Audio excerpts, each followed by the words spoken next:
kubaho n'abavandimwe ufite uba ugomba kuba byose mu muryango. Urabona nki muri famiye muri benshi ushaka kubamo umwe uflopinga wigira ikirara, rero wowe ntabwo ibyo ngibyo ubyemere kuko uba usigaye uri wenyine. Nitwa Mugabo Aristide, nkaba nkina umukino wa basketball, nkaba nkina mu ikipe ya Patriot.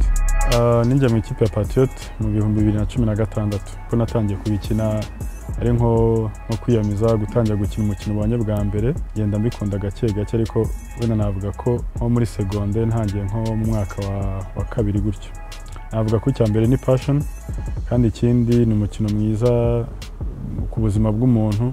Ikindi navuga ko ni umukino utuma uhura n'abantu batandukanye, ushaka kuguha opportunity mu buzima. Navuga ko kubera basket maze kugera mu bihugu byinshi byo muri East Africa byose, za Tunisia, Egypte. Nko muri Egypte niho nabonye, navuga ni igihugu cy'Abarabu ariko gitandukanye n'ibindi, ubona ko bo bameze nk'abantu bibera mu isi yabo. Ikindi abantu baho ntago bari social cyane, ubona badashaka no kuvuga izindi ndimi, bashaka kuvuga Icyarabu gusa. Ushobora nko kugucenga ukikubita hasi, ni ibintu biri normal. Sibyo ko abafana nyine urumva bahita bavuza nk'induru, ariko ibyo ngibyo ndumva umuntu wese, abantu benshi bibabaho. Ari nk'igihe utsinda nka paniye utatekerezaga ko bibutsinde, wenda ugiye nko kugureba hari umupira ugahita uwujugunya ukabona paniye igiyemo. Ni ikintu utiteguraga, ariko ni ibintu bibaho.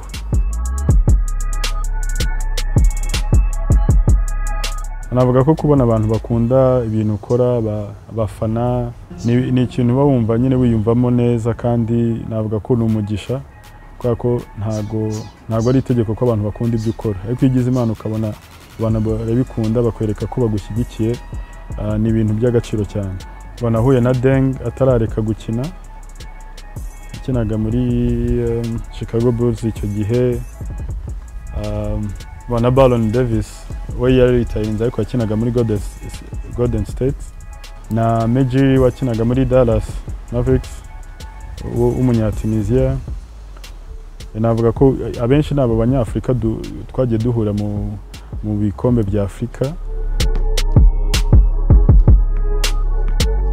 Navuga ko kugira ngo ube umubasketeri mwiza, ube successful, nuko icya mbere ubikunda, kugira ngo ibyo usabwa byose gukora bizakorohere. Kuyikunda ikintu niyo cyaba kigoranye kugikora, ntago bikugora nk'umuntu utagikunda. Ugomba gukora cyane. Navuga ko bisaba nk'uko waba umunyeshuri mwiza, abatoza bakakwereka ibyo ukora, nawe noneho ukazajya ugira cya gihe cyo kugenda ubyisubirishamo. Ikindi uko ugenda ukura ukamenya ese ni iki mbura, ni iki nkeneye. Nk'uko mu ishuri umuntu yiga, ntago ibyo umwarimu aguha mu ishuri ari byo biba bihagije, nawe ukora nka resheshe zawe. Ikintu nabwira umuntu wumva ko nko kuba wakina basket ukaba successful ari ibintu byikora. Of course ushobora kuba ufite impano, ariko iyo mpano udakoze cyane, wa muntu uzakora cyane azakurusha. Nta kintu kizana mu buzima, ntabwo ushaka kubyuka ngo uhite umunyeshuri mwiza, cyangwa se ube umuntu uzi gukina football. Niyo realite y'ubuzima.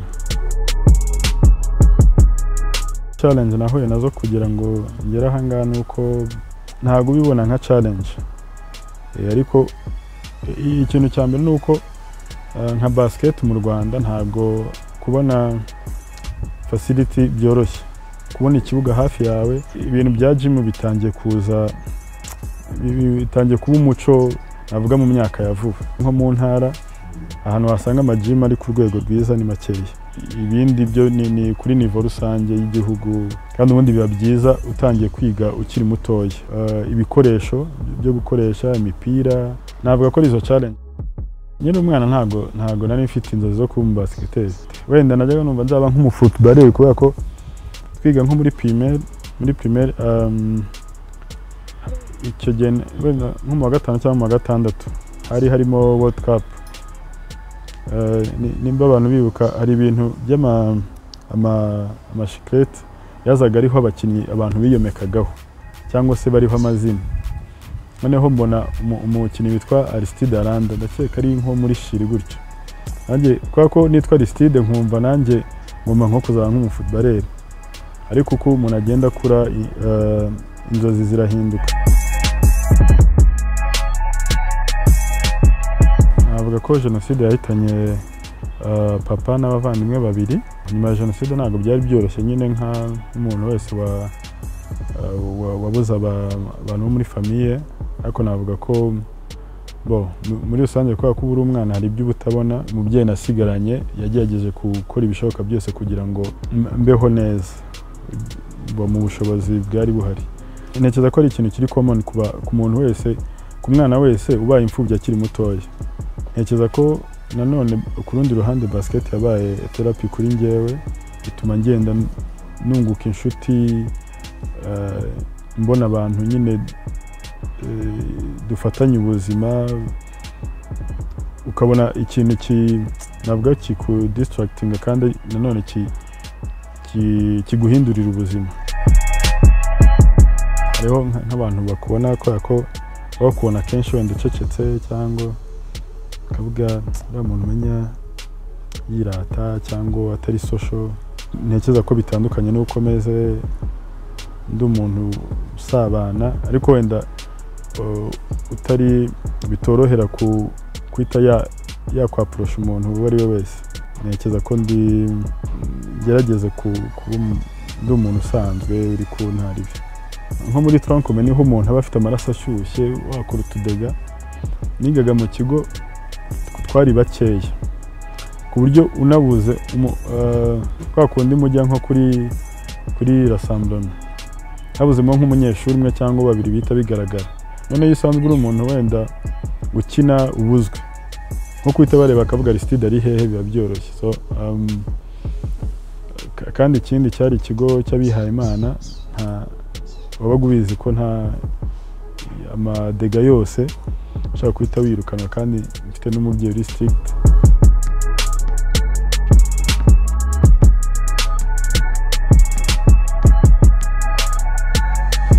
Kubaho nta bavandimwe ufite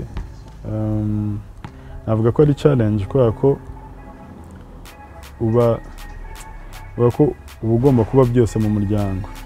Urabona nki muri famiye muri benshi ushaka kubamo umuflopinga, wigira ikirara, uba successful.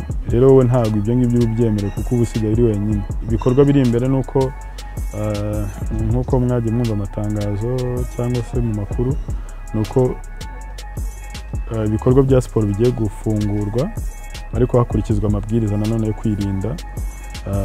Basket by'umwihariko tukaba tugiye gutanga imyitozo dukurikiza nyine ayo mabwiriza, kwipimisha, tukaba twajya muri camp kugira ngo tubashe kwitoza twirinda. Tukaba duteganya nko gukina imikino isoza shampiyona guhera ku itariki 16 z'ukwa 10 kugera ku itariki 24.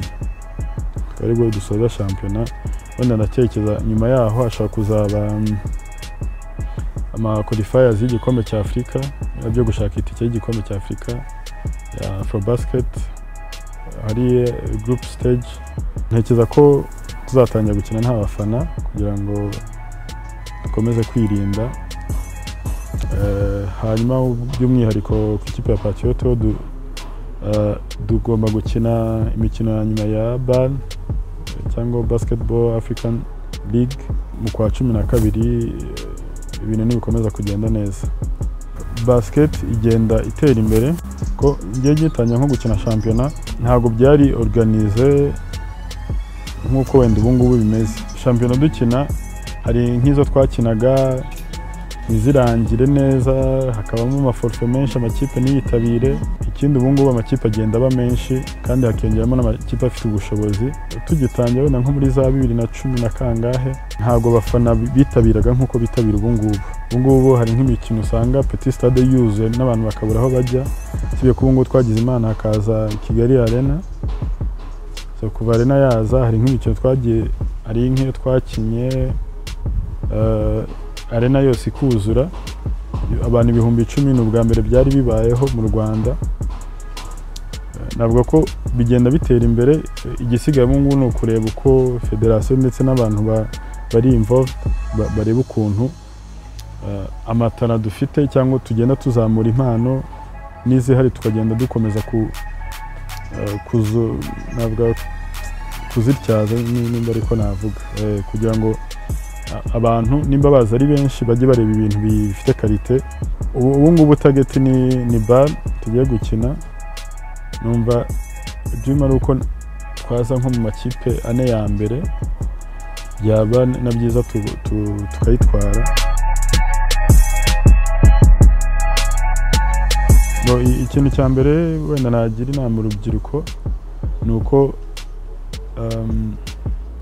mu kintu urimo ugikunde cyane kuruta guhita ureba inyungu zindi, tureba amafaranga uzavanamo FM, kuko ntekereza ko ibyo ngibyo iyo ubirebyeho cyane utafocus wari ufite. Cyiza ni ukugira passion y'icyo kintu, ugashaka kuba mwiza kuri icyo kintu, ibindi byose bigenda byizana.